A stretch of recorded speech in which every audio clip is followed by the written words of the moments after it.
Suamiku mengadakan acara pesta pernikahannya di rumah kakak ipar dan semua keluarganya hadir tanpa mengundang diriku. Assalamualaikum sahabat Bunda. Semoga Allah selalu memberikan kesehatan dan kebahagiaan untuk kita semua. Sebelumnya, jangan lupa absen dari daerah mana saja ya Bun, agar silaturahmi kita semakin erat.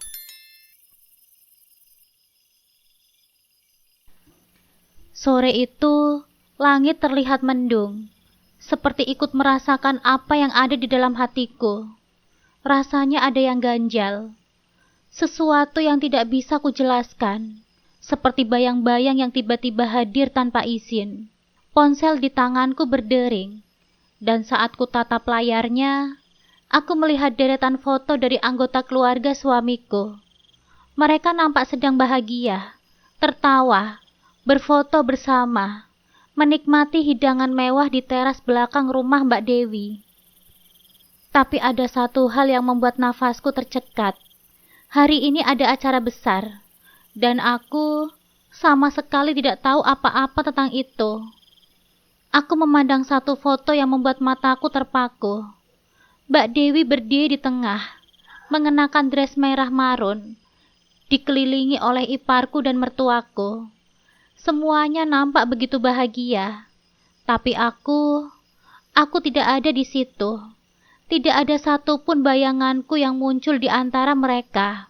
Aku menelan ludah, mencoba menahan rasa getir yang tiba-tiba datang begitu saja, menyelinap masuk ke dadaku. Rasanya seperti ada sesuatu yang patah. Aku mencoba untuk berpikir rasional, tapi tubuhku terasa lelah, seperti kehilangan sesuatu yang sangat penting. Tidak lama, pintu kamar terbuka dan suamiku masuk dengan langkah malas. Melepas dasinya, aku menunggu sejenak, mencoba menenangkan diri sebelum akhirnya suaraku dengar keluar begitu saja. "Mas, tadi ada acara di rumah Mbak Dewi ya?" Suamiku hanya mengangkat alis, lalu menjawab dengan ringan, "Oh, itu cuma arisan keluarga. Gak penting kamu datang." Jawaban itu menamparku lebih keras dari yang kupikirkan. Cuma arisan keluarga, dan aku istri dari kakaknya tidak diundang. Aku bukan bagian dari keluarga ini. Dalam keheningan, hatiku mulai terasa teriris. Aku memalingkan wajah, menatap bayanganku di cermin. Ada perasaan asing yang mulai muncul, kecewa, bingung, dan sedih yang tidak bisa kujelaskan. Aku hanya terdiam. Selama ini aku sudah berusaha menjadi bagian dari keluarga ini, tapi sepertinya mereka tidak pernah benar-benar menganggapku sebagai bagian dari mereka. Malam itu, setelah menidurkan Vian, anakku yang masih balita, aku duduk sendirian di sofa ruang tengah. Suasana begitu hening, hanya ada suara detak jam dinding dan angin malam yang menyelinap lewat jendela yang sedikit terbuka. Tanganku memegang ponsel, membuka aplikasi media sosial tanpa tujuan tertentu. Aku hanya ingin mengalihkan perasaan yang masih belum juga reda sejak sore itu. Dan sepertinya semesta ingin mengujiku sekali lagi. Aku menemukan sebuah unggahan, lalu 2-3 foto-foto dari pesta yang sama. Namun kali ini aku melihat sudut pandang yang berbeda. Teman-teman Mbak Dewi mengunggah momen yang tidak ada di foto-foto keluarga. Lampu-lampu gantung yang mewah, hiasan bunga yang menjuntai indah dari langit-langit tenda putih. Dan aku tertegun. Anya, adik perempuan Mbak Dewi yang juga sepupu Mas Farhan, berdiri di tengah taman dengan gaun putih panjang berhias renda. Wajahnya elegan, riasannya sempurna, rambutnya disanggul rapi. Di belakangnya terdapat papan bertuliskan, "Selamat menempuh hidup baru." Jantungku berdegup kencang. Bukan hanya arisan keluarga, ini adalah pesta pernikahan, atau setidaknya pesta pertunangan besar-besaran. Dan aku, istri dari adik sepupunya, tidak diberitahu apa-apa, Tidak ada undangan, tidak ada pemberitahuan. Semua rasa kecewa itu menumpuk, tapi aku berusaha untuk menahannya. Mungkin mereka lupa, pikirku, tapi suara itu dalam diriku semakin lemah. Aku bukan anak kecil yang bisa dibohongi dengan alasan-alasan tipis. Mataku terasa panas, ada luka yang tidak terlihat, namun terasa dalam, rasa tidak diikut sertakan, rasa ditinggalkan, dan rasa asing dalam keluarga yang seharusnya menjadi milikku juga. Tapi malam itu terlalu sunyi untuk berdebat, dan aku terlalu lelah untuk menangis. Aku hanya bisa menatap layar, yang terus menampilkan senyum-senyum bahagia tanpa aku di dalamnya. Sudah hampir seminggu aku mencoba mengalihkan pikiranku dari pesta itu. Aku tidak bertanya lagi, tidak juga menyuarakan keluh kesah yang sesekali menggumpal di dadaku. Aku pikir, diam adalah bentuk terbaik dari kedewasaan, tapi ketenangan itu tidak bertahan lama. Siang itu, matahari bersinar terik ketika Mas Farhan pulang lebih awal dari biasanya. Dengan tergesa-gesa, ia membuka pintu rumah sambil berkata, "Sayang, nanti sore Mama dan Anya mau datang. Mereka mau menginap beberapa minggu. Rumah lagi direnovasi besar-besaran, dapurnya dibongkar semua." Aku yang sedang menyapu ruang tengah berhenti sejenak. "Hah? Maksudnya tinggal di sini?" "Iya," jawab Mas Farhan enteng. "Cuma sementara saja kok." Sementara, kata itu menggantung di udara tanpa kepastian, tanpa waktu, tanpa pertimbangan. Aku ingin bertanya lebih banyak. Kenapa tidak diberitahu sejak awal? Kenapa tidak didiskusikan lebih dulu? Kenapa semua keputusan selalu datang sepihak? Tapi mulutku keluh. Aku hanya mengangguk pelan, seperti seseorang yang sudah terlalu lelah mengutarakan isi hati yang tidak pernah dianggap penting. Sore harinya, rumah yang biasanya sunyi mendadak riuh. Tas-tas besar dibawa masuk. Suara anak-anak kecil berlarian di lorong. Suara Anya tertawa keras di dapur sambil mengomentari toples-toples yang tidak tertata seperti di rumahnya. Mertuaku duduk di sofa sambil berkata dengan muka bercanda, "Akhirnya kita ngungsi juga ke sini. Sayang ya, rumah Mbak Dewi penuh. Jadi ya di sini dululah. Masa di hotel?" Aku hanya tersenyum, senyum yang tidak sampai ke mata. Senyum yang menyimpan sejuta penyesuaian di balik kelelahan yang mulai merayap tanpa suara. Aku menyiapkan kamar, mengatur ulang lemari, memasak lebih banyak dari biasanya, mencuci lebih banyak piring, menyapu lebih banyak jejak kaki. Rumahku bukan lagi ruang pribadiku, tapi kini seperti bangunan bersama yang dipenuhi tamu yang tidak pernah benar-benar pergi. Dan di tengah semua itu, aku duduk di pojok tempat tidur, memeluk lutut, menatap langit-langit sambil bertanya kepada diriku sendiri. Sejak kapan aku jadi asing di rumahku sendiri? Sudah hampir 2 minggu sejak rombongan itu datang, tapi tidak ada tanda-tanda akan pergi. Rumah yang dulu menjadi tempat nyaman bagiku dan keluargaku, kini telah berubah seperti milik orang lain. Aku berjalan di ruang tamu seperti tamu di rumah sendiri. Dengan hati-hati, dengan suara pelan, dan hari itu, batas kesabaranku kembali diuji. Pagi-pagi sekali, saat aku baru saja selesai menyapu, ibu mertuaku datang sambil menunjuk-nunjuk ruang tamu. "Kursi ini mending dipindah ke sudut sana ya, Mut, biar gak makan tempat. Lemarinya juga terlalu penuh. Rumah ini butuh sentuhan orang tua supaya lebih rapi."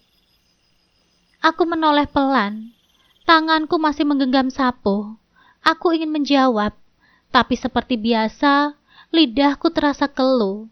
Sudah terlalu sering, suara hatiku kalah. Tidak lama berselang, saat makan siang, beliau kembali mengomentari masakanku. "Sayur asemnya kurang asem. Anya biasanya suka yang seger-seger. Kamu gak pakai asem Jawa ya?" Aku tersenyum tipis. Pakai kok, Bu. Mungkin kurang banyak saja, Bu. Beliau hanya berdecak pelan. Anya bilang di rumah Mbak Dewi masakannya lebih enak. Malam itu aku duduk sendiri di pojok kamar, hanya ditemani suara kipas angin yang berdenyut lemah. Aku memandang sekeliling. Dinding ini pernah aku pilih catnya. Furnitur ini aku cicil bertahun-tahun.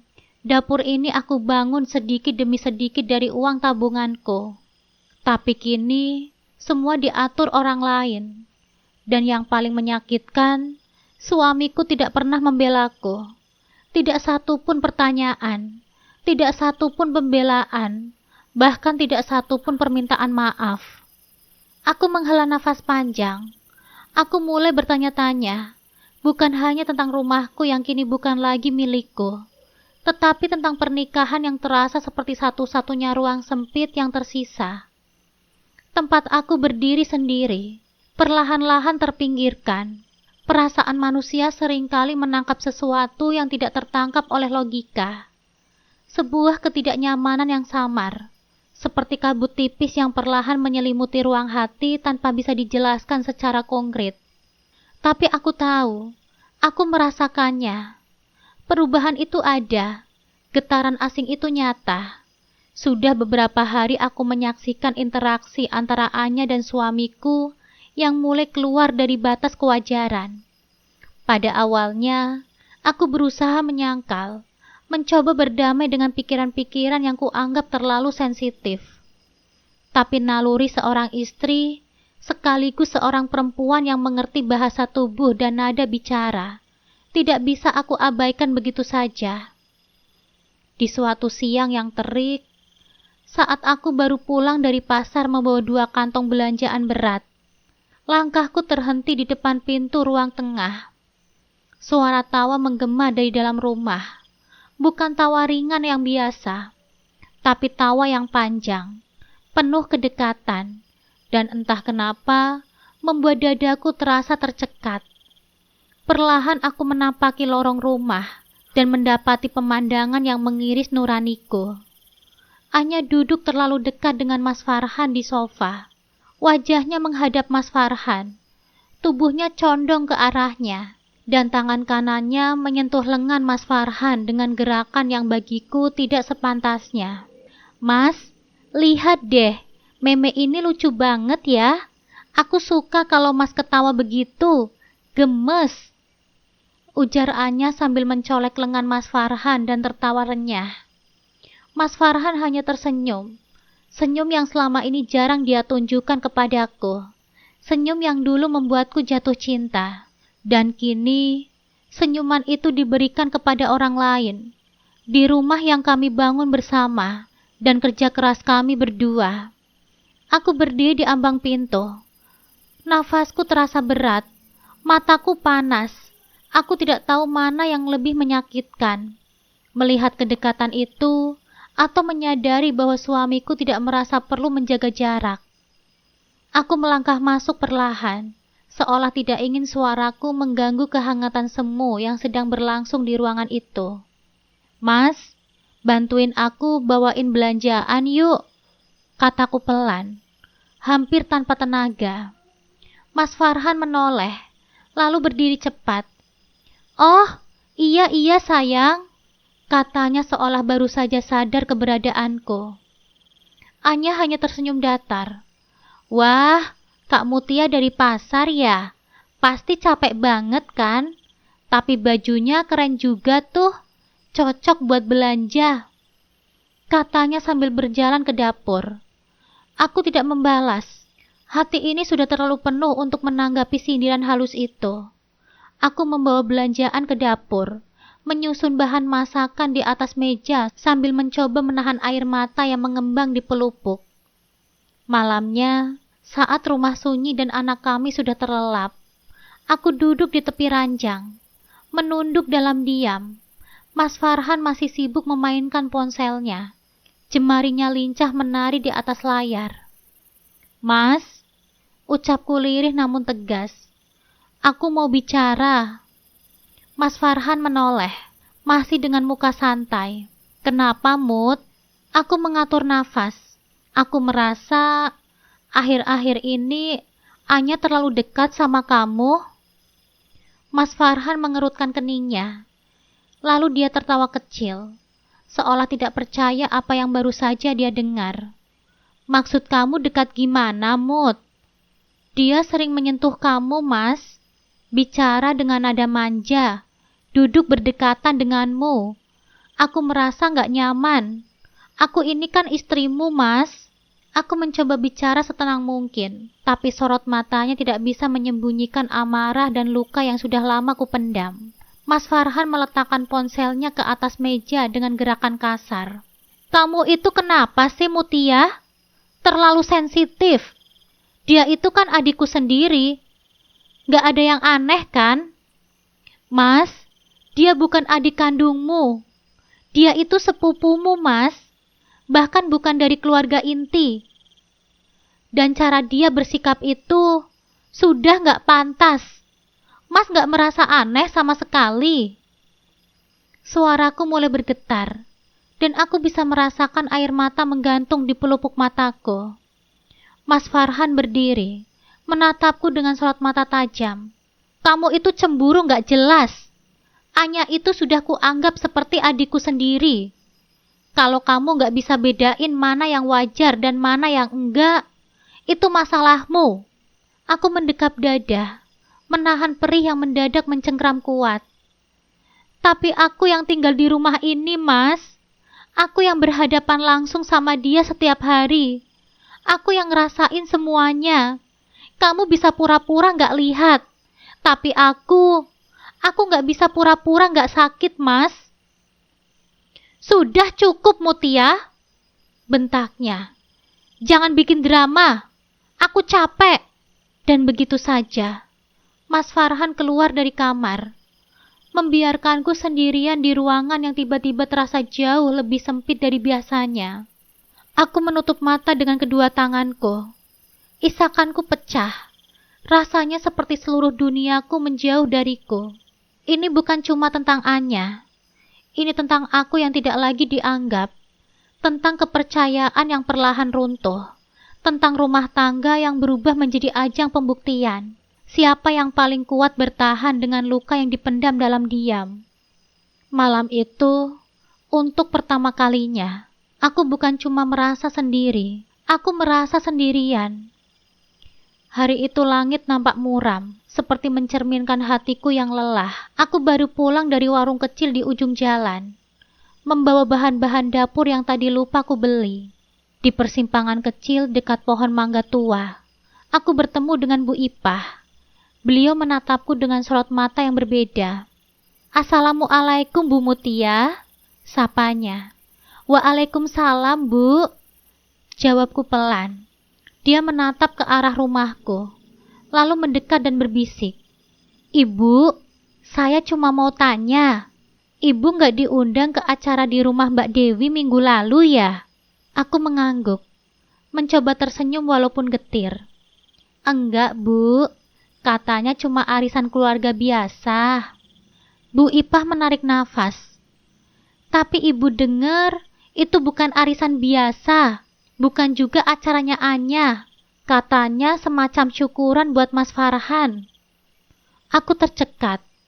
Syukuran untuk Mas Farhan? Tanyaku lirih. Ibu juga gak tahu jelasnya. Tapi hati-hati ya Bu Mutia. Kadang yang paling dekat itu justru yang paling bisa menyakiti. Aku terdiam. Ucapan Bu Ipah menggema dalam pikiranku. Dan malam itu, aku memutuskan untuk mencari tahu sendiri. Saat rumah sunyi, aku duduk di ujung tempat tidur, hanya diterangi cahaya layar ponsel. Tanganku gemetar saat membuka media sosial. Ku cari akun Mbak Dewi, dan di sanalah aku menemukannya. Unggahan tanggal 18, hari yang sama dengan arisan keluarga.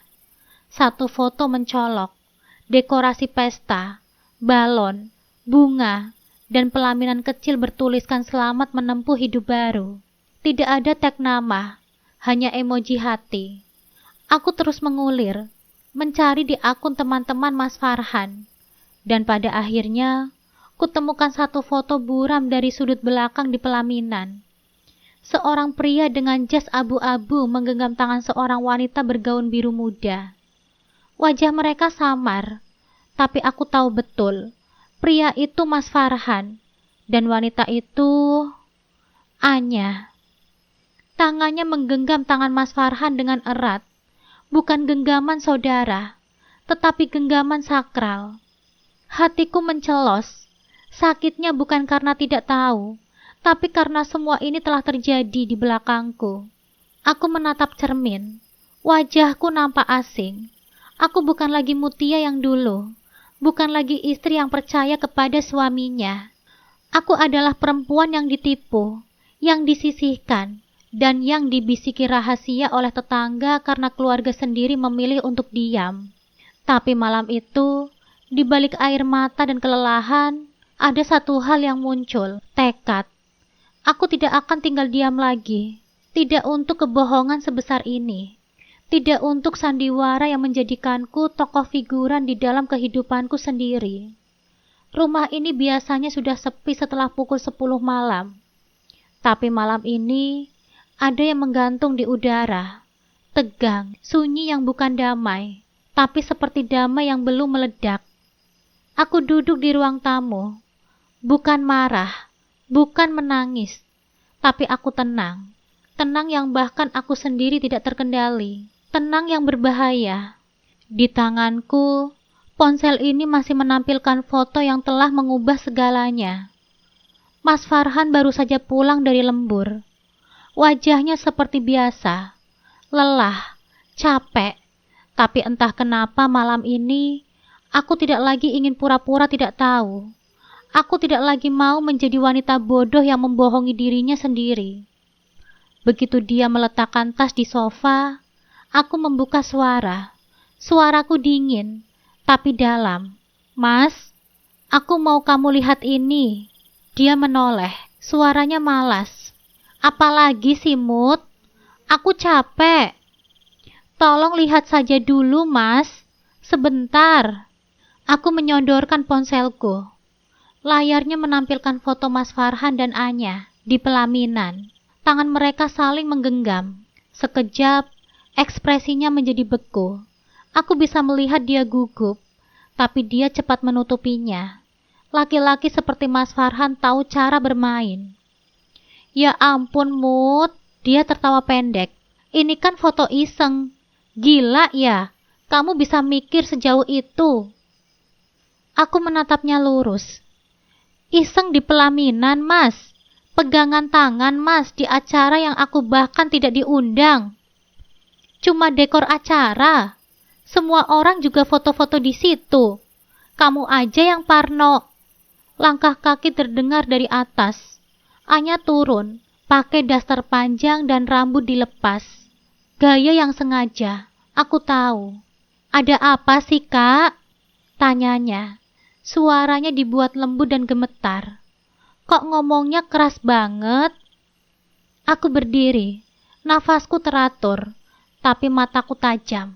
Jelaskan, Anya. Ini foto apa? Kenapa kamu berdiri di pelaminan sama suamiku? Pegangan tangan lagi. Kamu pikir aku gak akan tahu? Dia menatap foto itu dan langsung berubah.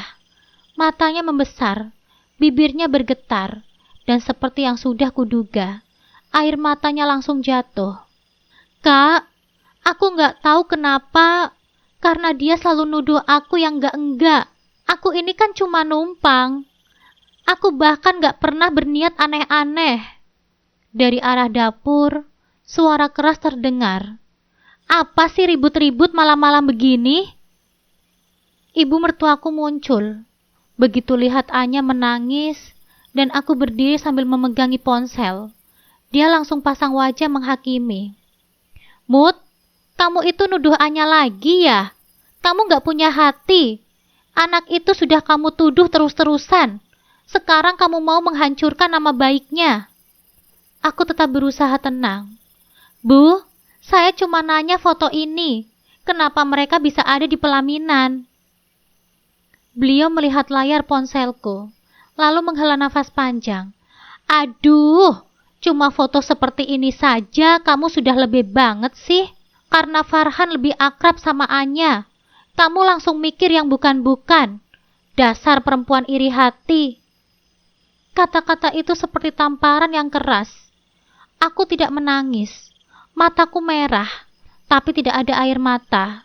Aku tatap ketiga orang di hadapanku. Suamiku, perempuan yang katanya cuma menumpang, dan ibu mertuaku yang tidak pernah berdiri di pihakku. Mas Farhan terdiam. Anya duduk di lantai, menangis sambil melirik Mas Farhan seolah meminta perlindungan. Ibu mertuaku memeluk Anya dengan drama, seperti menyelamatkan anak gadis polos dari serangan monster. Aku melangkah mundur. Semua ini terasa asing. Rumah ini, orang-orang ini, situasi ini, bukan milikku lagi. Aku ini istri sah dari Mas Farhan. Aku punya hak bertanya, tapi kalian lebih percaya air mata daripada kebenaran. Ucapku tajam, tapi tidak satupun dari mereka yang membalas. Mas Farhan mau membuka mulut, tapi tidak jadi. Anya menyandarkan kepalanya ke bahu ibu mertuaku. Aku sudah capek, Tante. Aku mau pulang saja. Kak Mutia selalu membenciku. Enggak, kamu tetap di sini, Anya. Tante tidak akan membiarkan kamu disolimi, ujar ibu mertuaku dengan lantang. Aku masuk ke dalam kamar, menutup pintu perlahan. Tidak ada teriakan, tidak ada bantingan, hanya diam. Dan dalam diam itu, aku sadar, ini bukan lagi rumahku. Ini adalah medan perang. Dan aku harus memilih, bertahan atau pergi dengan kepala tegak.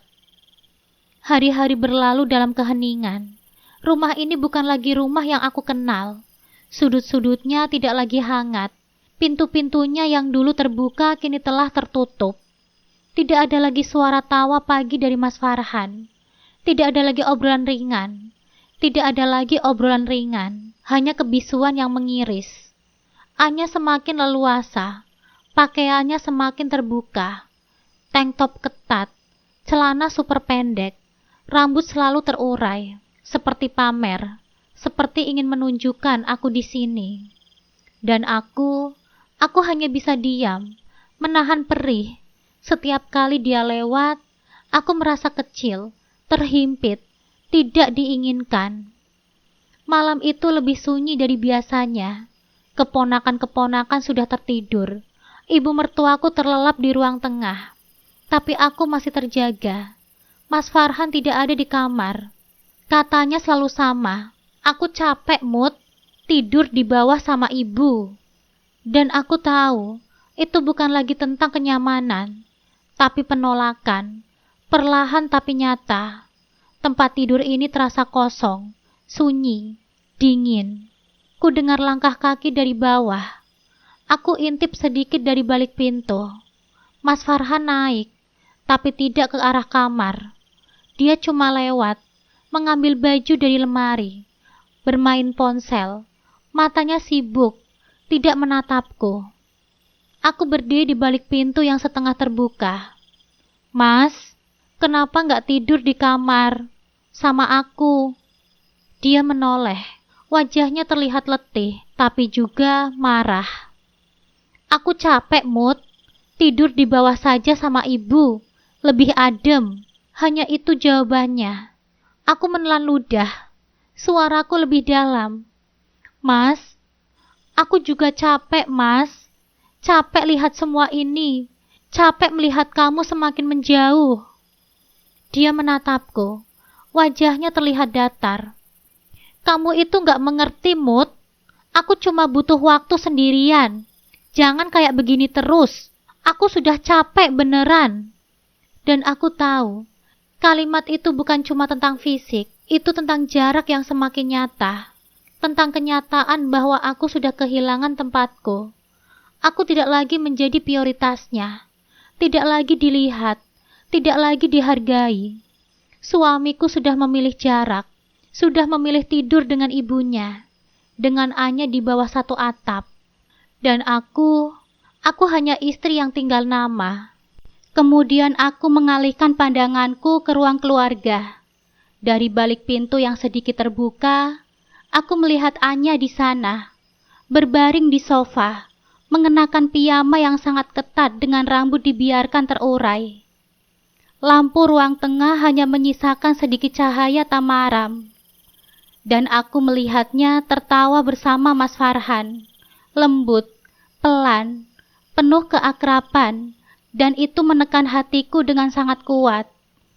Kenapa mereka jadi seperti ini? Pikirku, kenapa Anya berani bertindak seperti pemilik rumah, sementara aku sendiri, istri sahnya, justru terpinggirkan. Kenapa Mas Farhan nampak begitu nyaman dengan semua itu? Aku merasa diriku begitu kecil, tidak berarti, hanya menjadi bayangan yang mengintai di sudut-sudut rumah yang dulu penuh dengan cinta. Aku menatap mereka dari balik pintu. Tubuhku terasa kaku, hatiku tercekat. Lalu tanpa sadar, air mata jatuh di pipiku. Kapan semua ini dimulai? Apa yang salah dari pernikahanku? Apa yang telah aku lakukan sehingga sampai pada titik ini? Tidur terpisah, kehadiran orang asing yang semakin mendominasi, sikap Mas Farhan yang dingin dan menjauh.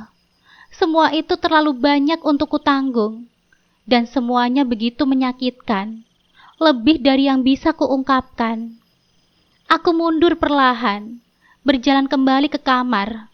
Pintu kututup pelan, mengunci diriku dari dunia luar. Tiba-tiba, aku merasa seperti seorang asing di rumah yang dulu kusebut rumahku sendiri. Tidak ada lagi kehangatan, tidak ada lagi pelukan. Yang hanyalah kekosongan yang semakin dalam dan menyakitkan. Aku duduk di tepi ranjang, merasakan ketegangan yang menggerogoti hatiku tanpa henti. Aku sudah cukup, Mas Farhan. Aku sudah cukup diperlakukan seperti ini. Bisikku pelan, seolah hanya diriku sendiri yang mendengarnya. Malam itu, aku tahu aku tidak bisa lagi menjadi orang yang sama. Sesuatu telah berubah dalam diriku. Entah aku akan terus bertahan dalam kebisuan, atau akan berani melawan, mengungkapkan semuanya yang selama ini kupendam. Tapi satu hal yang pasti, rasa sakit tidak akan pernah hilang begitu saja. Hari itu dimulai seperti hari-hari sebelumnya, sunyi, tegang, dan penuh beban yang tak kasat mata. Aku menyibukkan diri dengan rutinitas rumah yang kini terasa lebih seperti kewajiban daripada bagian dari cinta. Seolah-olah pekerjaan rumah tangga adalah satu-satunya pelarianku agar tidak tenggelam dalam pikiranku sendiri. Pagi itu, Anya sedang pergi bersama ibu mertuaku. Katanya mereka hendak ke pasar, tapi aku tidak benar-benar peduli. Yang terpenting, rumah ini untuk sementara bebas dari tatapan sinis dan sikap sok manja yang akhir-akhir ini semakin menyayat harga diriku. Aku masuk ke kamar tamu. Niat awalnya sederhana, mengganti spray dan merapikan koper Anya yang sudah mulai berantakan di sudut ruangan. Tapi ketika aku menarik resleting koper itu untuk membebaskan pakaian, sesuatu menarik perhatianku. Di antara tumpukan baju tidur dan kosmetik berserakan, ada satu map plastik bening terjepit rapi di bawah kemeja. Instingku langsung bergetar. Dengan tangan gemetar, aku mengambil map itu dan membukanya perlahan.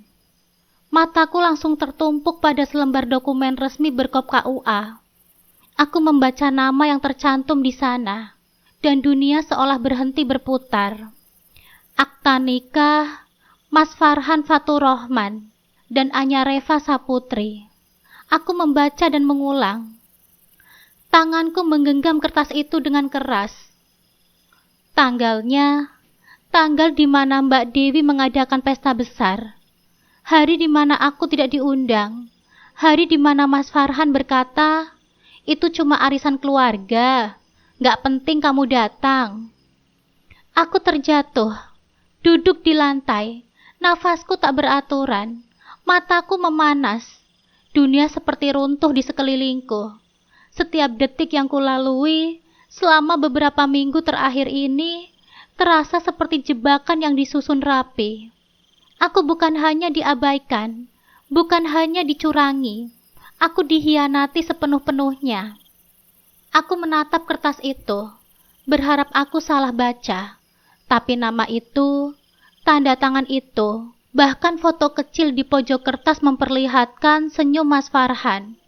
Senyum yang dulu hanya untukku, kini tertempel sah di atas surat pernikahan dengan perempuan lain. "Kenapa, Mas? Kenapa?" gumamku lirih, hampir seperti suara dari alam bawah sadarku. Tanganku bergetar saat aku menekan map itu ke dadaku, mencoba meredam rasa sakit yang menusuk. Tangisku meledak, tidak bisa lagi kubendung. Bukan hanya air mata, seluruh tubuhku terguncang, seperti tubuh yang tidak lagi mampu menahan beban pengkhianatan yang begitu nyata. Beberapa jam kemudian, suara pintu depan terbuka. Anya tertawa kecil dengan ibu mertuaku. Aku duduk diam di meja makan, mataku sembab. Map plastik bening itu kini tergeletak di depanku. Aku tidak berniat menyembunyikannya. Tidak hari ini, tidak setelah semua yang aku alami. Anya masuk ke dapur dan langsung membeku ketika melihat isi meja. Ia menelan ludah, wajahnya terlihat pucat, dan tatapannya panik. "Mut, itu bukan..." Aku berdiri perlahan, menatapnya dengan mata merah membara. Suaraku tenang, tapi dinginnya lebih tajam dari sembilu. "Berapa lama kamu main belakang sama suamiku, Anya?" Anya tak menjawab, hanya bibirnya yang bergetar. Ia mundur, tapi aku melangkah maju. "Kamu pura-pura jadi adik sepupu jauh. Kamu masuk ke rumah ini, makan dari tanganku, tinggal di tempat tidur yang aku siapkan. Sementara kamu diam-diam menjadi istri sah suamiku." Tangisan kecil terdengar dari bibir Anya, tapi bagiku itu hanya teater murahan, pertunjukan yang menjijikan. Beberapa menit kemudian, Mas Farhan masuk ke rumah dan mendapati Anya menangis di ruang tengah, serta aku berdiri dengan map surat nikah terbuka di tangan. Wajah Mas Farhan langsung berubah. "Mut, bisa kita bicara baik-baik?" "Baik-baik?" Suaraku meledak, menggetarkan ruangan. "Kamu selingkuh, Mas. Kamu sudah menikah diam-diam. Kamu tinggal satu atap sama dua istri tanpa rasa bersalah. Dan kamu minta kita bicara baik-baik?" Wajah Mas Farhan memucat. Aku gak bermaksud seperti ini, Mut." "Lalu kamu bermaksud seperti apa, Mas? Numpangin dua istri dalam satu rumah sambil tidur enak, berpura-pura capek setiap malam, sementara aku di sini menahan sakit sendirian." Untuk pertama kalinya, Mas Farhan tidak bisa menjawab, dan aku tahu diamnya adalah pengakuan, satu-satunya bentuk kejujuran yang tersisa dari pria yang pernah kucintai. Aku menatap mereka berdua. Mataku tidak lagi hanya menyimpan kesedihan. Kini ada sesuatu yang lain. Keputusan, bukan lagi tangis, bukan lagi tanya. "Mulai hari ini," kataku pelan tapi tegas, "aku bukan perempuan yang bisa kalian injak sesuka hati kalian. Permainan kalian sudah selesai." Aku berjalan menuju kamar, meninggalkan keduanya yang membisu. Untuk pertama kalinya, langkahku terasa ringan. Bukan karena beban yang telah hilang, tetapi karena api dalam diriku yang mulai menyala. Dan kali ini, aku tidak akan membiarkan siapapun mendekamnya. Langit sore merunduk labu. Udara seakan ikut menyesakkan. Berat seperti beban yang menggantung di dadaku. Rumah ini, yang dulu menjadi tempatku menanam harapan dan cinta, kini menjelma menjadi kuburan sunyi bagi impian yang telah lama aku rawat, dengan air mata dan ketulusan. Setelah perdebatan hebat waktu itu, Aku tidak berkata sepatah kata pun. Aku berjalan pelan, menahan tubuhku agar tidak runtuh di depan mata orang-orang yang telah mengoyakkan jiwaku. Aku masuk ke dalam kamar, mengunci pintu, lalu berlari ke kamar mandi. Di sana aku jatuh bersimpuh. Tubuhku melipat, tanganku memeluk lutut sendiri seperti ingin melindungi diri dari dunia yang terasa terlalu kejam untuk dihadapi. Tangisku pecah, tidak lagi tertahan. Bukan tangisan pelan penuh haru, tapi tangisan dalam seperti rintihan jiwa yang remuk, seperti suara seseorang yang baru saja kehilangan segalanya. Kenapa? Kenapa harus aku? Ucapku di antara sesenggukan. Apa salahku ya Allah? Aku cuma ingin menjadi istri yang baik. Kenapa balasannya begini? Kata-kata itu jatuh bersama air mata yang tidak henti mengalir. Nafasku tersengal seperti paru-paruku tidak sanggup lagi menyimpan udara, karena dadaku terlalu sesak oleh luka. Aku menunduk lebih dalam. Pipiku menyentuh lantai kamar mandi yang dingin. Aku bahkan tidak peduli lagi. Dunia di luar sudah terasa terlalu asing, terlalu mengerikan. Bayangan wajah Mas Farhan muncul di kepalaku. Laki-laki yang dulu aku cintai sepenuh hatiku. Laki-laki yang pernah berjanji akan melindungiku, menyayangiku. Bahkan ketika aku tidak lagi muda, tidak lagi cantik. Semua janji itu hancur seketika, seperti kaca yang dibanting ke batu. Mas Farhan menikahi perempuan lain di belakangku. Di saat kami masih dalam ikatan pernikahan. Yang paling menyakitkan, semua orang tahu, Mbak Dewi, kakak Mas Farhan, ibu mertuaku, bahkan para tetangga semua ikut bermain dalam kebohongan besar itu. Semuanya terdiam, semuanya berpura-pura. Aku dijadikan bodoh, diperdaya, dihancurkan dalam diam. Anya tidur di rumah ini, makan dari masakanku, pakai baju yang aku cuci. Suaraku pecah kembali. Dia berdiri di samping suamiku, dan aku bahkan tidak tahu mereka sudah menikah. Aku memukul dadaku sendiri, mencoba mengusir rasa sakit yang begitu nyata tapi tidak bisa disentuh. Nafasku tersendat, aku mulai merasa pusing. Dunia terasa berputar, tapi aku tidak peduli. Jika sakit ini bisa membuatku pingsan, aku ingin menyerah. Tiba-tiba terdengar ketukan di pintu. Mut! Suara Mas Farhan pelan. Mut! Buka pintunya, Mut! Kita perlu bicara. Aku terdiam. Mataku menatap lantai. Tidak ada tenaga untuk marah. Tidak ada tenaga untuk berteriak. Yang tersisa hanyalah kehancuran. Mut, aku tahu ini salah, tapi tolong kamu keluar. Jangan mengurung diri terus, Mut. Ia menyandarkan kepalanya di dinding. Kenapa kamu tega, Mas? Bisikku pelan. Kamu bilang aku istrimu, tapi kamu memperlakukanku kayak begini, kayak sampah. Aku menutup telingaku. Aku tidak mau mendengar apapun lagi. Waktu berjalan. Entah berapa lama aku menangis di sana. Sampai tubuhku kelelahan. Sampai air mataku mulai kering. Sampai yang tersisa hanyalah sisa-sisa jiwaku yang menggigil dalam diam. Akhirnya aku mengangkat wajahku perlahan. Mataku sembab, merah. Namun ada sesuatu yang mulai tumbuh di sana. Bukan lagi luka yang menangis, tapi kesadaran bahwa tidak ada yang akan menyelamatkanku, kecuali diriku sendiri. Aku berdiri perlahan, tubuhku masih lemas, tapi ada tekad yang perlahan-lahan muncul dari dasar luka yang terdalam. Kalau mereka semua bersekongkol untuk menghancurkanku, bisikku lirih, aku akan bangkit sendiri, dan mereka akan tahu aku bukan wanita yang bisa mereka injak sampai mati.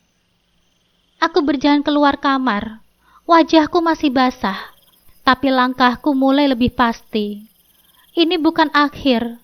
Ini permulaan dari sesuatu yang lebih besar. Dan untuk pertama kalinya, sejak semua ini terjadi, aku tahu aku tidak akan menyerah. Pagi itu, udara rumah terasa lebih dingin dari biasanya. Bukan karena cuaca, melainkan karena tatapan, sikap, dan kata-kata yang dilemparkan kepadaku seperti anak panah tanpa ampun. Yang lebih menyakitkan lagi, pagi itu Mbak Dewi ternyata berada di rumah ini. Entah kapan dia datang, tiba-tiba sudah ada di meja makan bersamaku. Aku terpaksa duduk di meja makan, mencoba menegakkan kepalaku meski hatiku masih remuk. Aku menyendok nasi dengan tangan gemetar, tapi tetap saja diam. Aku tahu rumah ini tidak lagi menjadi tempatku bernaung, tapi aku juga belum siap pergi. Belum sebelum aku berdiri dengan harga diri yang utuh. Ibu mertuaku duduk di seberang meja, memperhatikanku dari ujung mata. Sesekali dia mendengus pelan lalu bicara. Nadanya seperti menumpahkan racun yang selama ini dia tahan. Ya namanya juga laki-laki, pasti ingin yang lebih muda, segar. Anya itu kan masih 26 tahun. Paslah buat Farhan, masih bisa diajak ngobrol masalah yang lagi trending dan viral. Bukan cuma soal sabun cuci dan masakan saja. Aku terdiam, tapi diamku bukan karena lemah, melainkan karena luka ini terlalu dalam. Terlalu dalam sehingga suara pun tidak sempat naik ke permukaan. Aku menunduk, menelan rasa pahit bersama nasi di mulutku. Mbak Dewi masuk ke ruang makan dengan gaya santai sambil memainkan ponselnya. Dia tertawa pelan lalu duduk di samping ibunya. Dari dulu kamu itu terlalu diam, Mut, katanya tanpa menatapku. Terlalu kuno. Gaya ngomongnya aja kayak ibu-ibu tahun 90-an. Gak cocok lagi buat Farhan. Sekarang tuh laki-laki butuh pasangan yang fun, yang up to date. Aku menoleh perlahan. Mataku kosong, tapi bibirku mulai bergetar. Jadi aku salah karena menjadi istri yang penurut dan gak cerewet ya? Ucapku lirih. Mbak Dewi tertawa pelan. Cemoohan penuh nada angkuh. Bukan salah, cuma gak semua laki-laki bisa tahan sama istri yang terlalu baik tapi ngebosenin. Ibu mertuaku menimpali. Lagian kamu itu terlalu kaku, Mut. Dari dulu aku lihat kamu itu kayak robot. Semuanya serba dijadwal, serba teratur. Laki-laki itu, Mut, butuh kejutan, butuh warna. Dan Anya membawa itu semua. Anya, nama itu kembali disebut seperti mantra kutukan. Perempuan yang datang seperti bayangan samar, lalu perlahan berubah menjadi duri di hatiku. Kini disebut sebagai solusi yang lebih berwarna daripada diriku. Aku berdiri perlahan, nafasku terasa berat, mataku berkaca-kaca. Tapi tetap kutahan. Kalian semua tega. Ngomong seolah-olah aku ini benda mati. Padahal aku yang dari awal jagain rumah ini. Aku yang mendampingi Mas Farhan dari nol. Aku yang tidur di lantai waktu dia bangun usaha. Tapi sekarang, aku malah dianggap kuno. Cuma karena aku gak manja dan gak pamer belahan dada. Mbak Dewi membalas cepat. Mut, kamu jangan baper. Ini kan realita. Dunia ini berubah, Mut. Laki-laki juga punya hak bahagia. Hak bahagia dengan menghancurkan hati orang lain. Aku menggigit bibirku. Aku tahu kalau aku terus di sana, aku akan meledak. Tapi justru dalam keheningan itulah, kekuatan mulai tumbuh. Aku menatap Mbak Dewi dan ibu mertuaku. Wajahku penuh luka. Tapi juga perlahan berubah menjadi wajah seorang perempuan yang tidak akan diam lebih lama lagi. Kalian pikir aku akan lari sambil menangis? Tidak, aku akan tetap di sini, tapi bukan sebagai korban. Aku akan menunjukkan siapa yang sebenarnya pantas berdiri di rumah ini. Aku melangkah pergi meninggalkan meja makan. Tubuhku masih terasa rapuh, Tapi di dalam hatiku ada api kecil yang mulai menyala, api perlawanan, api harga diri yang tidak bisa dipadamkan dengan sindiran, hinaan, atau kehadiran perempuan manapun.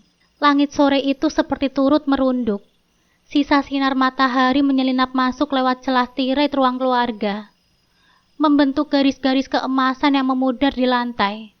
Di sudut ruangan, aku duduk bersila di atas karpet, menekuni buku gambar sambil membantu anak sematawayangku, Vian, yang baru berusia 7 tahun, mewarnai gambar gunung.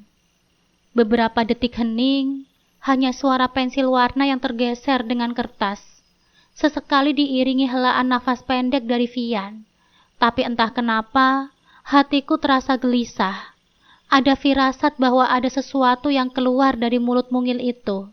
Sesuatu yang tidak akan sanggup aku jawab. Dan benar saja, tanpa menoleh, Vian bertanya lirih, seperti bisikan kecil yang mengguncang duniaku. "Mama, kenapa Papa sekarang sering sama Tante Anya?" Pena di tanganku terlepas. Jantungku terasa berhenti berdetak sesaat. Nafasku tercekat. Aku menoleh perlahan, menatap wajah kecil di hadapanku. Wajah polos dengan mata bulat yang belum tahu apa-apa tentang kejamnya dunia orang dewasa. "Tadi pagi aku lihat Papa duduk di taman sama Tante Anya. Mereka ketawa-ketawa.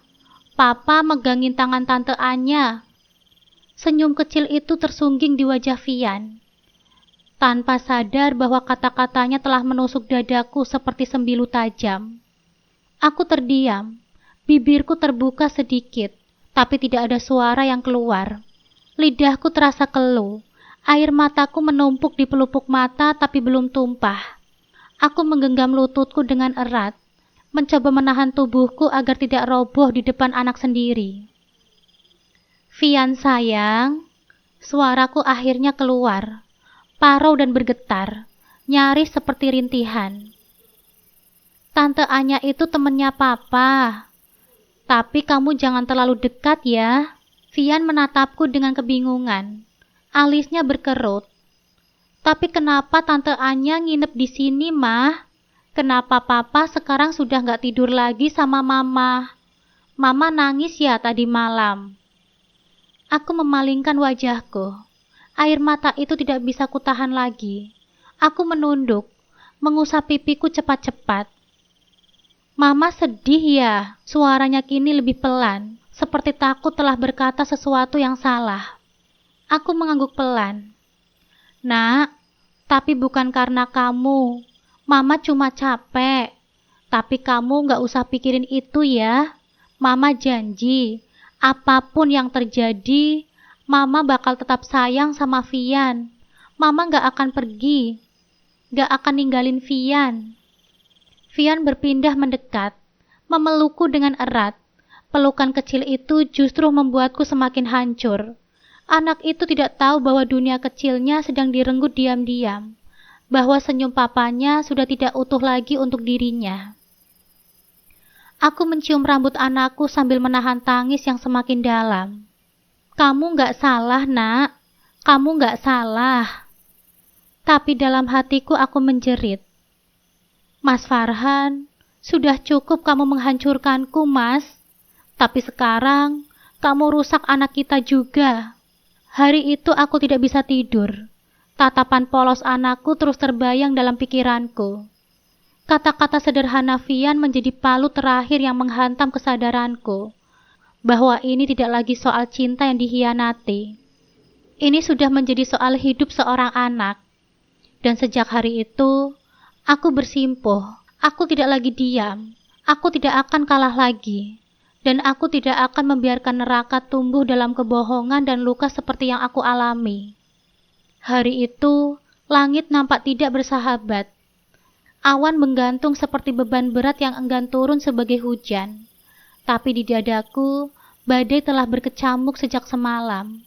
Mataku sembab, rambutku terikat asal, dan raut wajahku menyimpan amarah yang selama ini kutahan dengan keputusasaan. Aku duduk di lantai kamar, surat nikah Mas Farhan dan Anya yang kutemukan tersembunyi di dalam koper, chat WhatsApp berisi panggilan sayang, rencana liburan, dan kata-kata menjijikan yang diucapkan oleh Mas Farhan kepada perempuan lain. Juga rekaman suara ibu mertuaku yang tanpa sadar kurekam saat berkata, "Sudahlah Mut, kamu harus sadar diri. Anya itu lebih muda, lebih cocok. Jangan egois." Aku menutup mataku, menarik nafas dalam-dalam. Tanganku gemetar saat merapikan semuanya ke dalam satu map coklat besar. Aku berdiri, mengenakan kerudung, lalu mengambil jaket. Langkahku keluar rumah seperti langkah seorang prajurit yang akhirnya memilih berperang daripada mati perlahan karena dipenjara di rumah orang tuanya. Pintu rumah orang tuaku terbuka setelah 3 ketukan tergesa. Bu Imah, ibuku, terkejut melihatku berdiri di depan pintu, basah kuyup oleh gerimis. Wajahku pucat, mataku kosong tapi menyimpan bara. "Nak, ya Allah, kamu kenapa, Nak?" seru ibu, langsung menarikku masuk dan menutup pintu. "Kamu demam ya?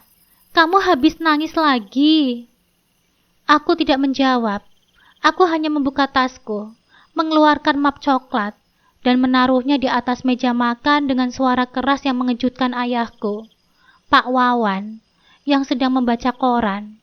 "Ini Pak, Bu, semuanya sudah jelas. Semua sudah aku kumpulkan. Bukti kalau aku sudah dihancurkan oleh orang yang paling aku percaya."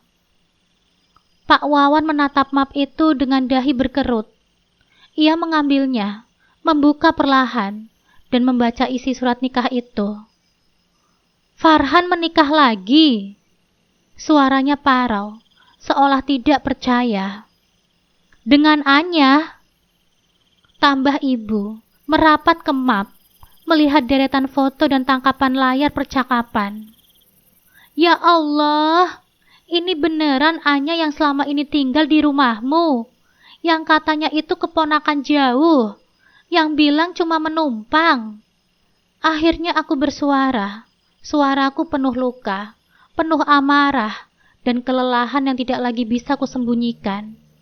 "Iya Bu, mereka semua sudah berbohong. Ibu mertuaku tahu, Mbak Dewi juga tahu. Mereka semuanya menutup mulut.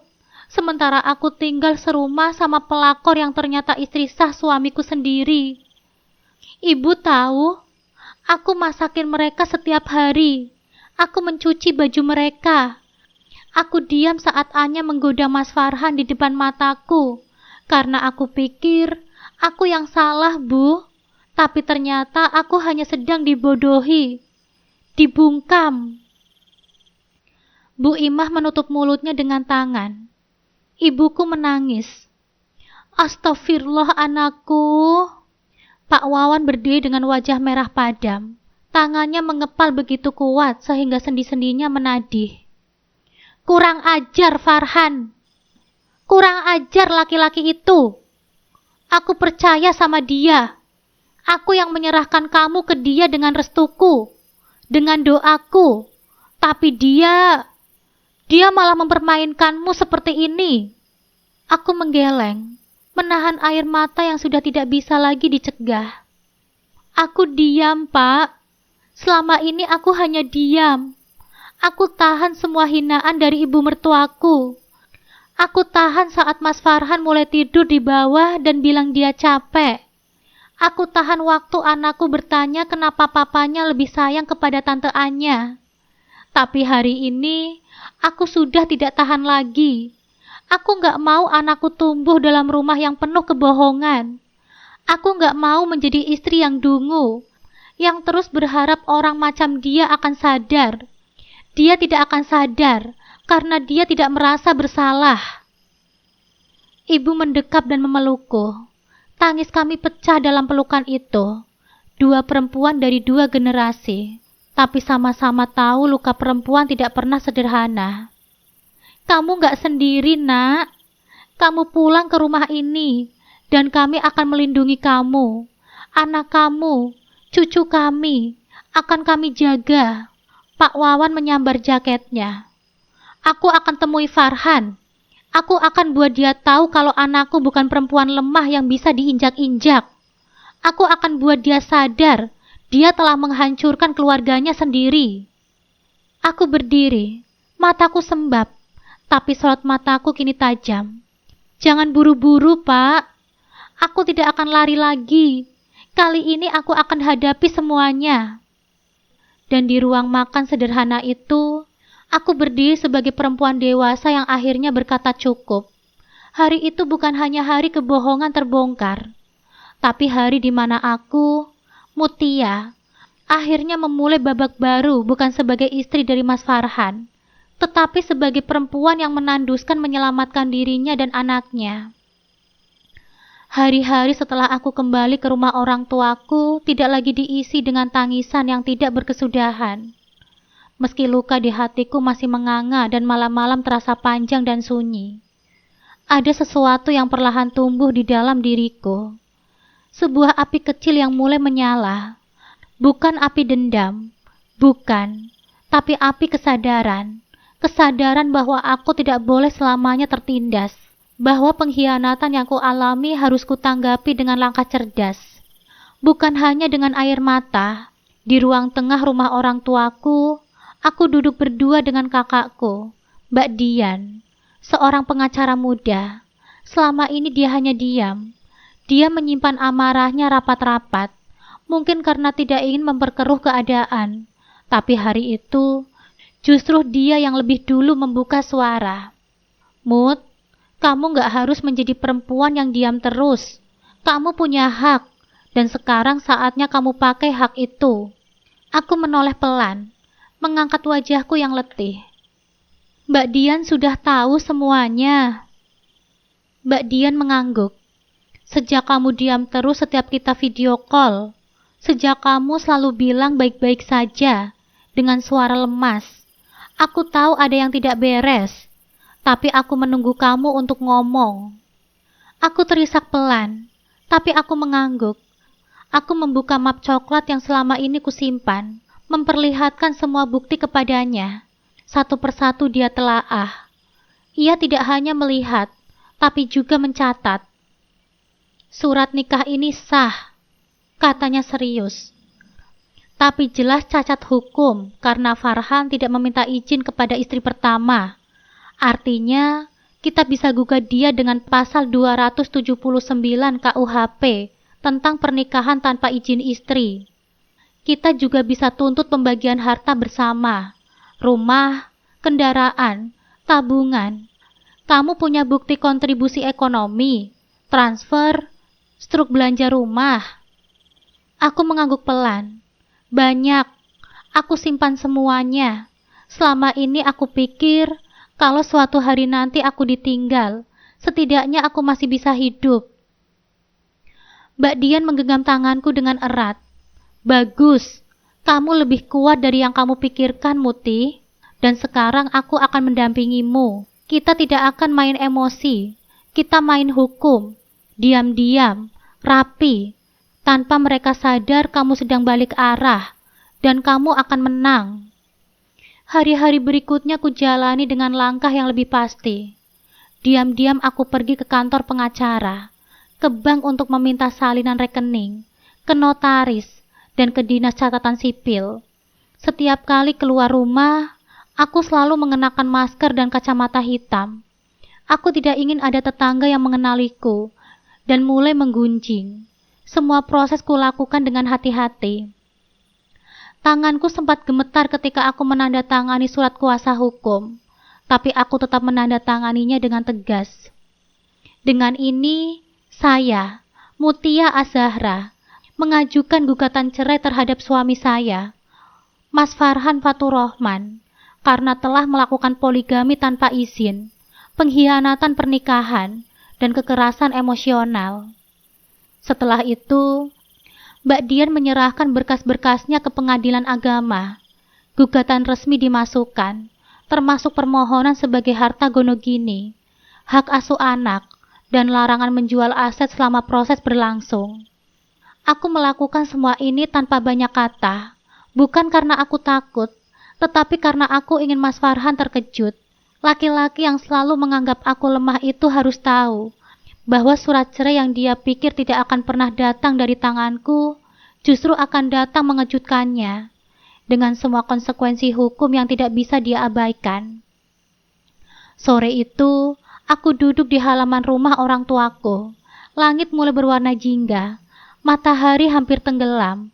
Di sampingku, Vian, anak sematawayangku, bersandar di pangkuanku. "Mama?" tanya Vian perlahan. "Apa papa masih sayang sama kita?" Aku mencium keningnya. Air mataku jatuh perlahan, tapi tidak lagi disertai isak. Aku tidak menangis seperti dulu. "Papa punya pilihannya sendiri, Nak. Tapi Mama janji, Mama tidak akan biarin kamu terluka karena pilihan orang lain." Vian mengangguk kecil dan memelukku dengan erat. Di senja yang sunyi itu, aku tahu bahwa meski jalan di depanku penuh dengan perjuangan, aku sudah memilih jalan yang benar. Kini bukan hanya hatiku yang kulindungi, tetapi juga harga diriku, masa depanku, dan yang paling penting, anakku. Hari itu aku membuka ponsel sekilas hanya untuk mengalihkan rasa penat.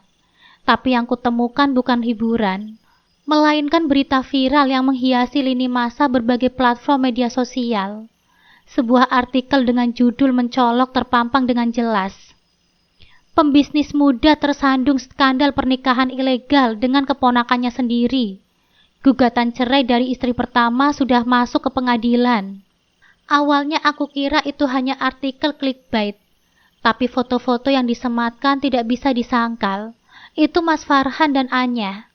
Wajah mereka muncul dari tangkapan layar akun gosip ternama, lengkap dengan komentar ribuan netizen yang menyerbu.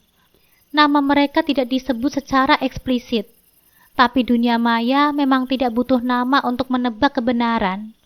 Potongan foto, latar tempat, dan seluit wajah mereka sudah cukup menjawab segalanya. Dalam berita itu, dituliskan bagaimana karir Mas Farhan yang dulu dieluh-elukan sebagai pembisnis muda mulai hancur satu persatu. Rekan-rekan bisnisnya mulai menjauh. Mitra-mitra kerja membatalkan proyek dengan alasan penyesuaian internal. Tapi jelas dari narasi itu, penyebab utamanya adalah skandal pernikahan ilegal dengan gugatan cerai yang kubuat secara resmi beberapa pekan lalu. Disebutkan juga bahwa salah satu proyek properti yang sedang dia rintis dihentikan mendadak oleh mitra utamanya. Alasannya sederhana tapi telak. Reputasi. Seorang narasumber anonim dalam artikel itu mengatakan, kalau seseorang tidak bisa menjaga keluarganya sendiri, bagaimana dia bisa dipercaya mengelola uang miliaran? Aku menarik nafas panjang saat membaca bagian berikutnya.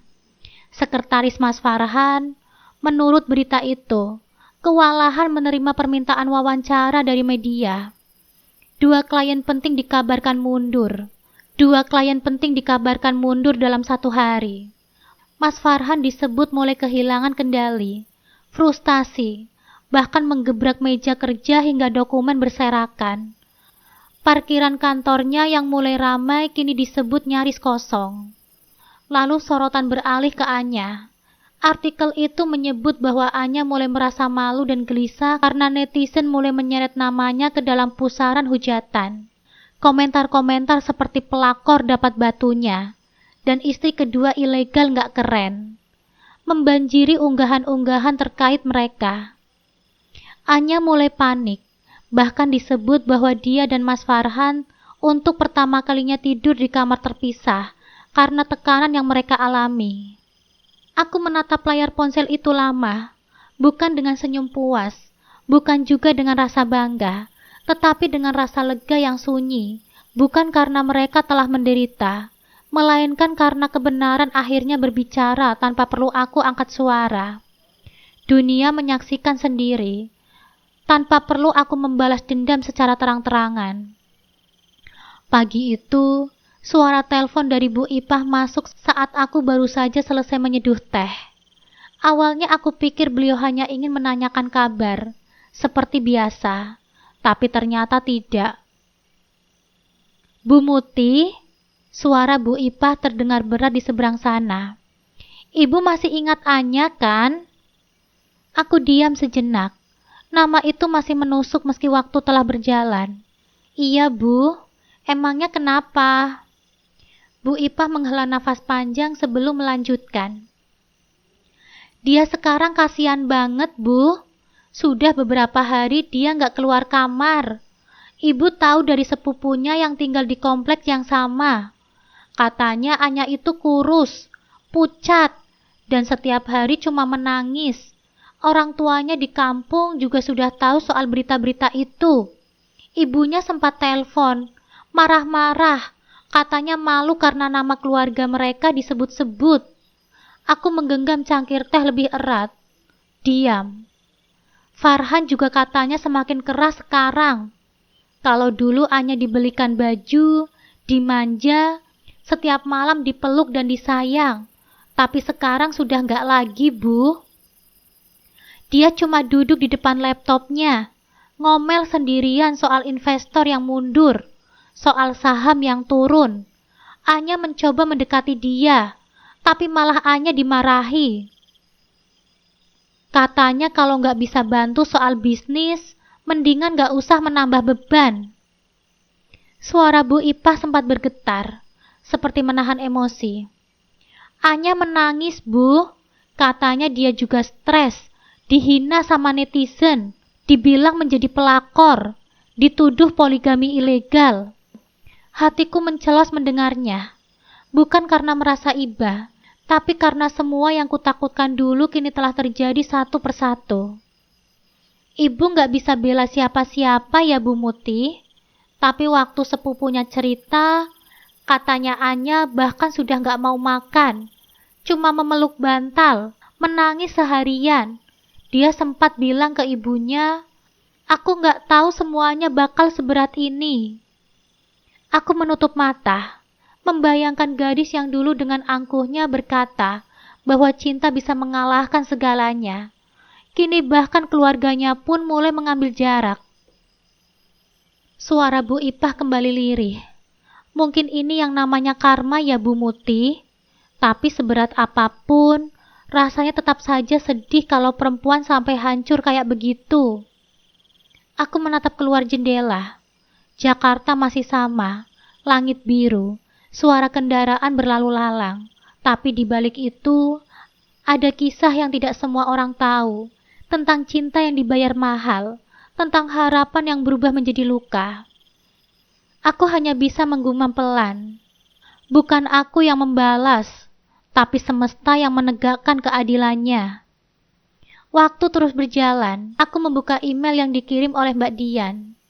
Update terbaru dari pengadilan dan info mengenai perkembangan opini publik.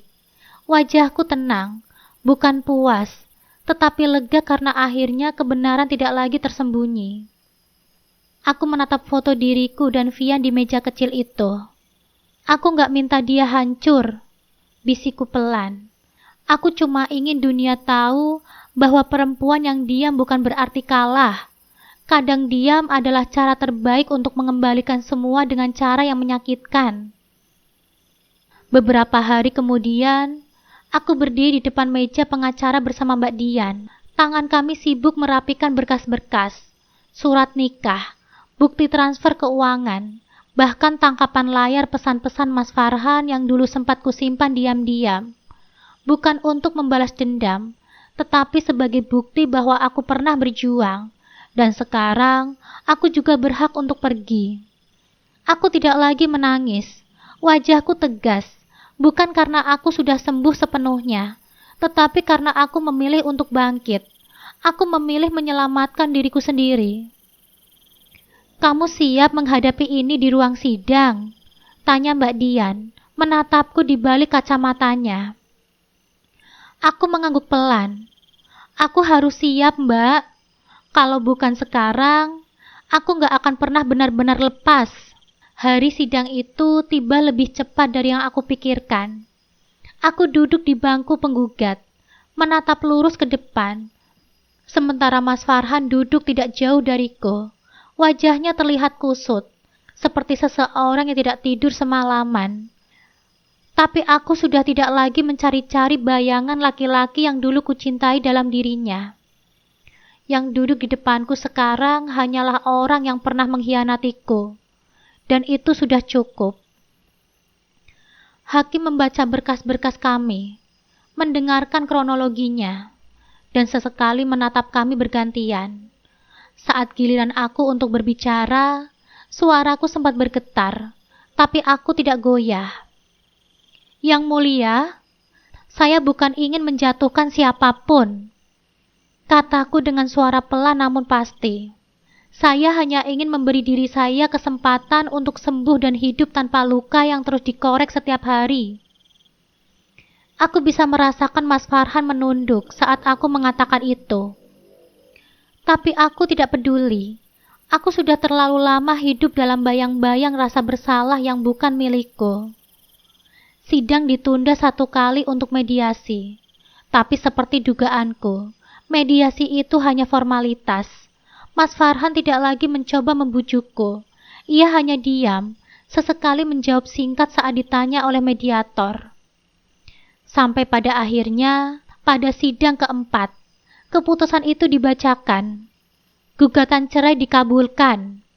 Hatiku hampa sesaat, tapi lalu ada rasa aneh yang muncul, seperti beban berat yang akhirnya terlepas dari punggungku. Di luar ruang sidang, Mbak Dian menepuk bahuku.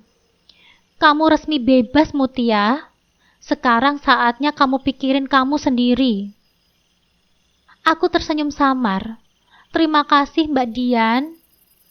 Aku nggak tahu harus mulai dari mana lagi, tapi setidaknya sekarang aku bisa mulai.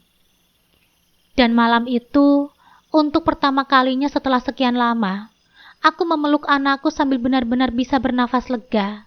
Bukan karena semuanya baik-baik saja, tetapi karena aku akhirnya berhenti bertahan di tempat yang menyakitiku. Setelah berbulan-bulan menyendiri, aku akhirnya menemukan diriku kembali. Semuanya berawal dari langkah kecil suatu pagi, ketika aku berdiri di depan cermin kamar tidurku, menatap bayanganku sendiri, wajah yang dulu rapuh, hancur, dan penuh luka. Tapi pagi itu, ada yang berbeda.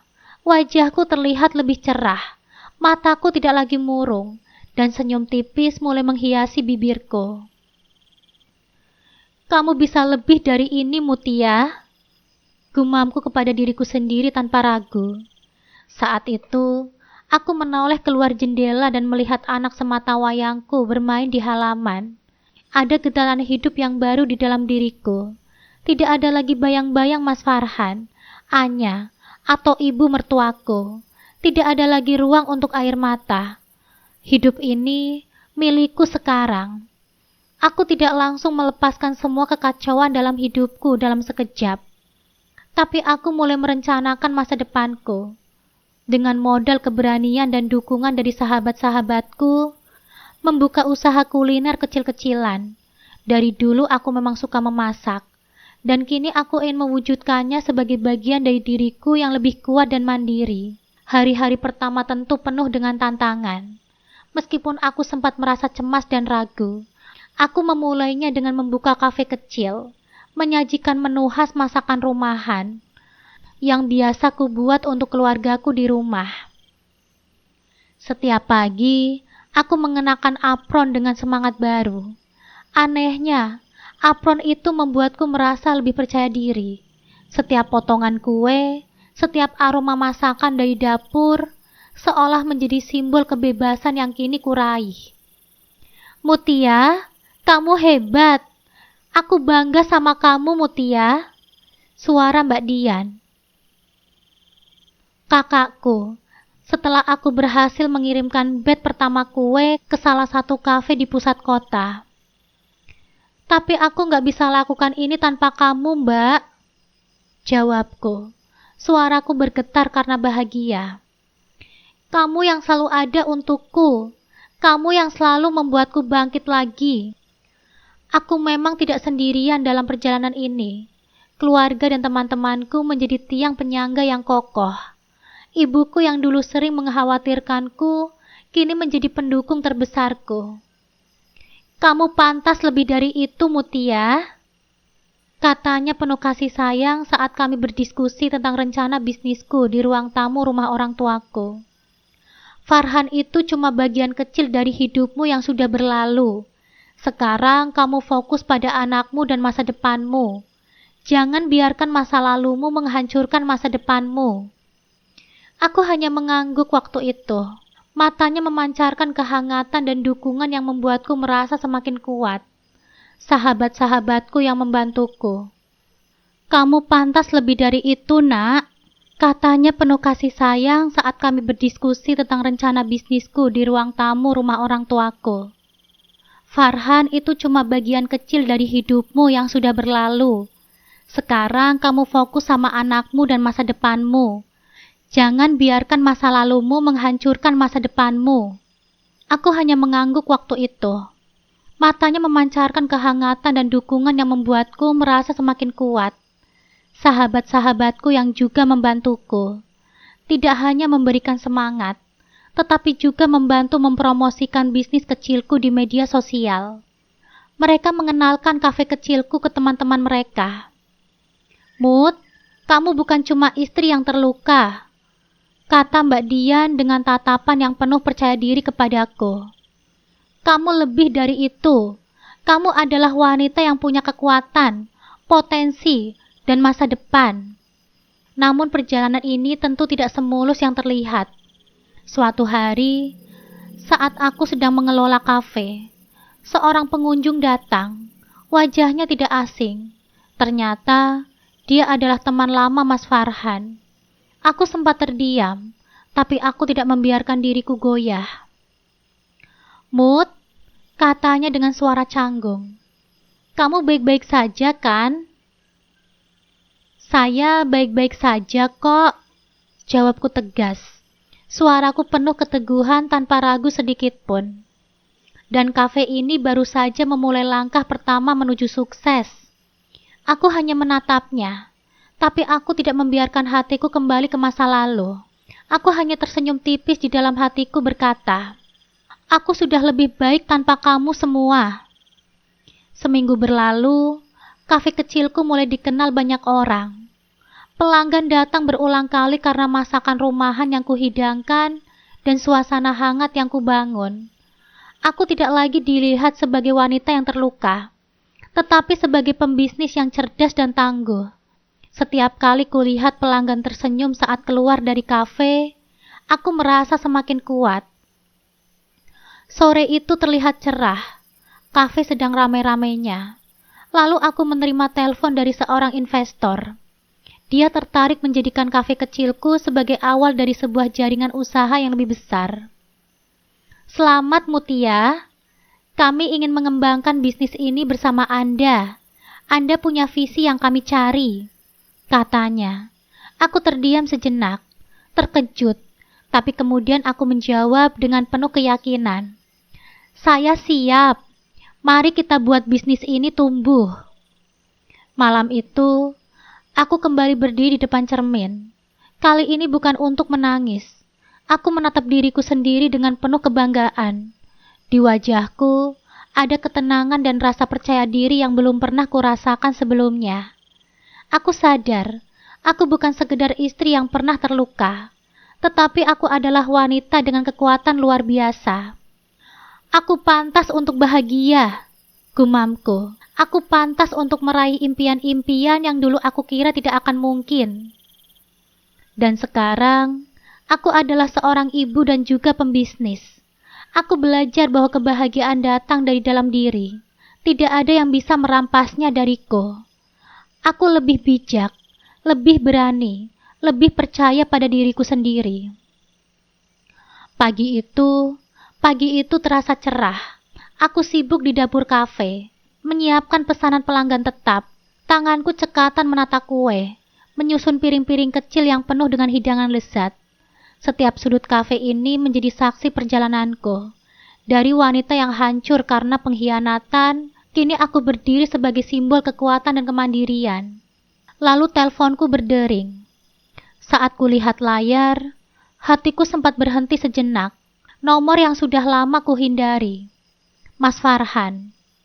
Mutia, tolong dengarkan aku, Mutia. Suaranya terdengar penuh ketegangan. Aku bisa merasakan hatiku bergejolak. Luka lama yang sempat terkubur kini muncul lagi. Tapi aku tidak mau terjerat lagi. Dengan tenang, aku menekan tombol terima. Kenapa kamu menelponku? Tanyaku. Suaraku dingin. Tidak ada emosi seperti dulu. Mutia, aku tahu aku salah. Semua ini salahku. Aku sadar aku telah menghancurkan hidup kita. Hidupku, hidup anak kita. Aku butuh kamu, Mutia. Tolong berikan aku kesempatan lagi. Aku terdiam sejenak. Nafasku tercekat. Tapi aku tidak ingin lagi terlihat lemah. Kesempatan? Ulangku pelan. Hampir terdengar mengejek. Setelah semua yang terjadi, setelah kamu membohongi aku, menikahi wanita lain di belakangku. Mas Farhan terdiam. Lalu ku dengar isakannya. Aku gak punya alasan. Aku menyesal. Sangat menyesal. Aku menutup mata, menahan air mata, tapi aku sadar, aku sudah berbeda sekarang. Mas Farhan, ucapku lembut. Aku tahu kamu menyesal, Mas. Tapi hidupku tidak bisa lagi kembali seperti dulu. Aku sudah berjalan jauh. Aku tidak akan kembali lagi ke titik itu.